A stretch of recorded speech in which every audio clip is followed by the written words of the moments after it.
Bonjour les enfants, content de vous voir. Alors aujourd'hui petite vidéo de présentation d'une nouvelle réplique qui va venir garnir le râtelier. Ça c'était un peu vidé, donc de bol ça se remplit à nouveau. Alors c'est une réplique qui va répondre à pas mal d'attentes. En effet, beaucoup veulent jouer gunner, soutien avec M249, M60, mais sont un peu comme moi, on n'a pas les bras pour porter ce genre de réplique full metal. Alors ensuite, il y avait la solution des M4 type Crytek et compagnie, et les dérivés GG et Golden Eagle pour gagner en poids. Et bien là, on va avoir l'avantage des deux, c'est-à-dire le poids et la gueule de la M249, surtout en mode para. Merci Cybergun, merci FNR pour nous avoir sorti une M249. On peut tenir un bras, on peut se la jouer à la John Rambo. Et ben ouais, c'est du polymère. Full plastoc. Et là, on est limite moins lourd qu'un M4. Alors, la bête. Bon, je vous épargne le déballage, l'ouverture du carton. Alors, dans le carton, il y a un chargeur iCap. On y reviendra après. Vous avez droit à un petit manuel classique. Et donc, la réplique.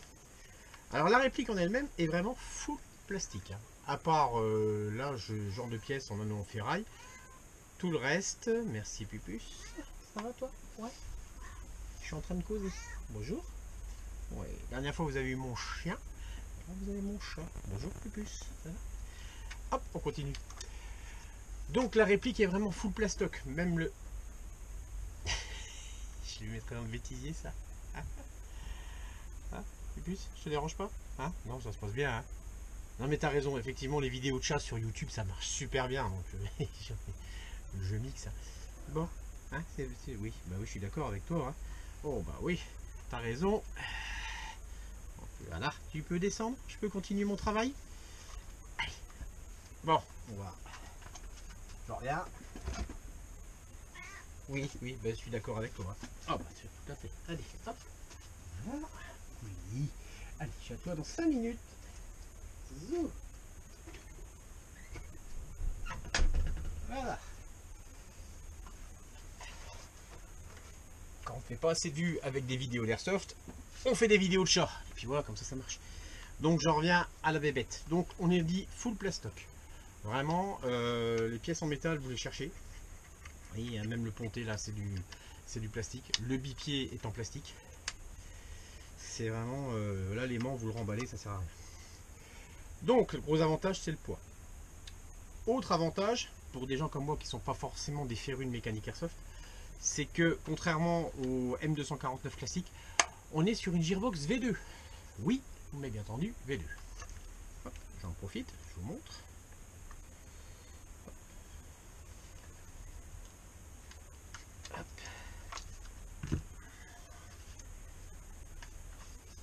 C'est une Gearbox V2. Donc, qui en plus, ça c'est super sympa, est équipé d'un système de changement rapide de ressort. Donc, soit vous la jouez contorsionniste, vous chopez avec une clé, tac tac, vous le sortez là. Moi je vous recommande franchement d'enlever les deux goupilles de la crosse, vous accédez directement, vous changez votre ressort, terminé. Voilà les résultats. Et ça ira plus vite. Donc, hop, par rapport à cette réplique, donc elle est livrée avec un chargeur iCap. Ce qui explique aussi son tarif. C'est-à-dire, effectivement, on n'est pas sur un full metal, on est sur un polymère. Mais en plus, on n'a pas de d'Amobox. Pardon, je cherche mes mots. Alors, donc moi j'ai investi là-dedans. Ça vaut une cinquantaine d'euros. À savoir que les grosses Amobox AIK, ça flirte avec les 100 euros. Donc forcément au niveau du tarif, sur une para full metal, normalement on est à 400 euros avec les marquages. Là, vous la trouvez à 279,90 sur à peu près tous les shops sur internet. Donc c'est sûr que forcément vous retirez déjà 100 euros d'Amobox, plus le prix du polymère, ben vous arrivez à une M249 qui a un prix assez correct d'attaque. Alors par contre, ça c'était la première déception. AIK, super, ça va être compatible. Il y a énormément de jeux. Tellement de jeux que, hein, quand j'ai fait les premiers essais, ça se décroche limite quand vous êtes manipulé la réplique. Là par exemple si j'enclenche et qu'ensuite j'enclenche là, voilà. Donc là je vous cache pas que va falloir jouer du scotch américain pour réduire un peu la surface à l'intérieur ici, de sorte que ça se tienne nettement mieux. Donc là ça sera le futur bricolage sur cette réplique. Alors au niveau de la cadence de tir, j'ai fait l'essai avec une 9.6, je vais vous expliquer pourquoi après. La cadence est correcte, hein, voilà. D'origine vous attendez pas à une cadence de fou. J'ai pas regardé quel type de moteur ils avaient mis, mais je pense qu'un petit moteur high speed là-dessus ne sera pas un luxe, de sorte que on gagne un petit peu en patate. Voilà. Donc j'allais vous parler batterie. On est habitué à avoir tous des stocks de batteries format à peu près comme ça. Et bien toutes celles-là vous pouvez les dégager parce que là ça passera pas. Et c'est bien la première fois que je suis content qu'il y ait une batterie d'origine avec la réplique. Parce que l'emplacement batterie il est là, juste au cul de la réplique. Et voilà ce qui est prévu pour que ça rentre dedans. Donc au niveau des dimensions, je vais vous dire ça.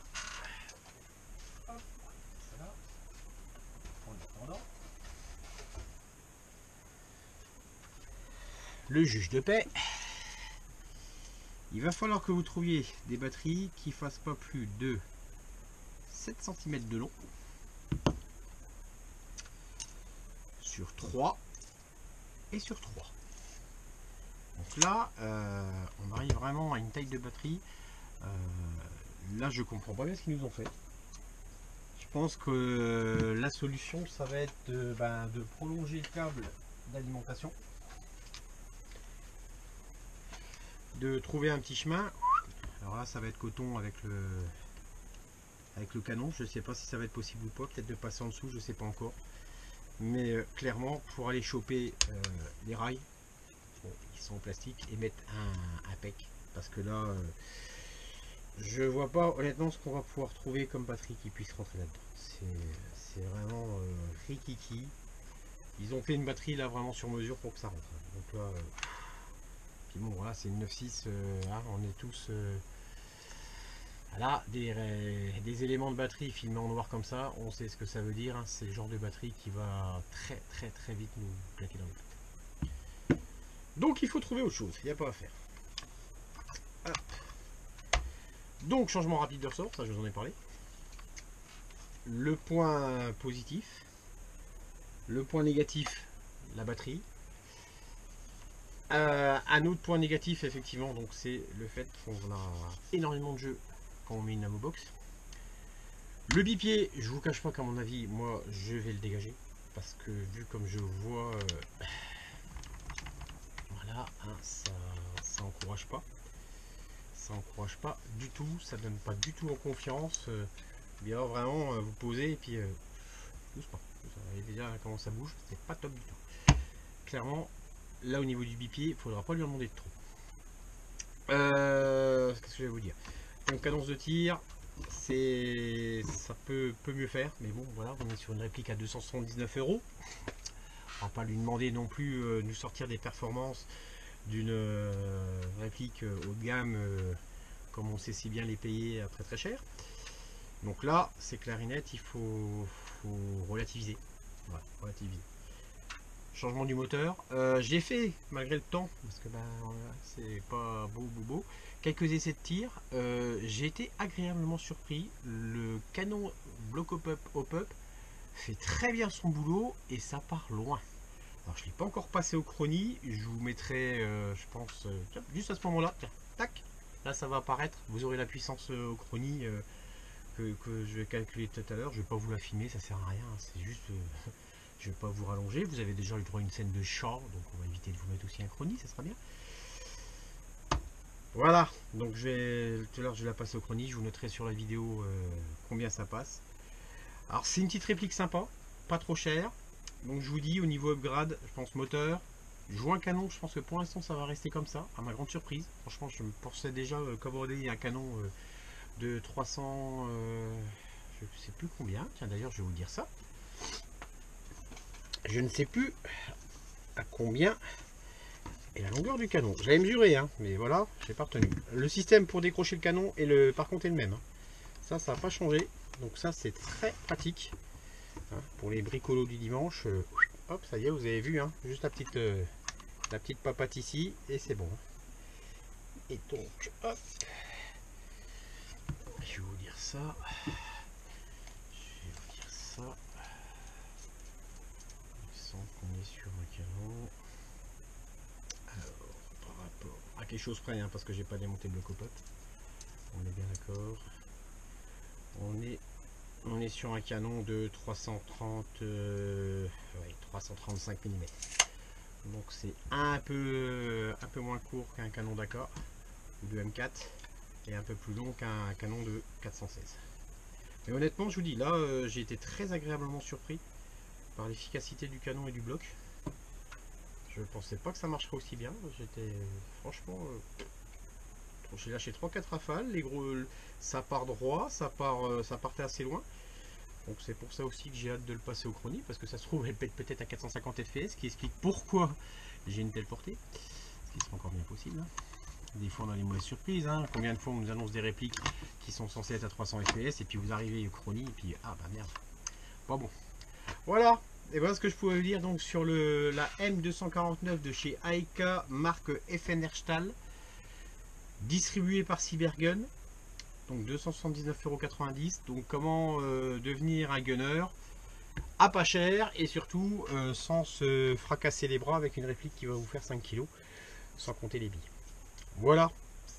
Et ben ma foi, je vous dis à bientôt. Et puis ben si certains d'entre vous ont déjà acheté cette réplique, n'hésitez pas à mettre des commentaires. Si vous avez des informations supplémentaires, n'hésitez pas. On est là pour ça. Allez, bonne journée à tous les enfants.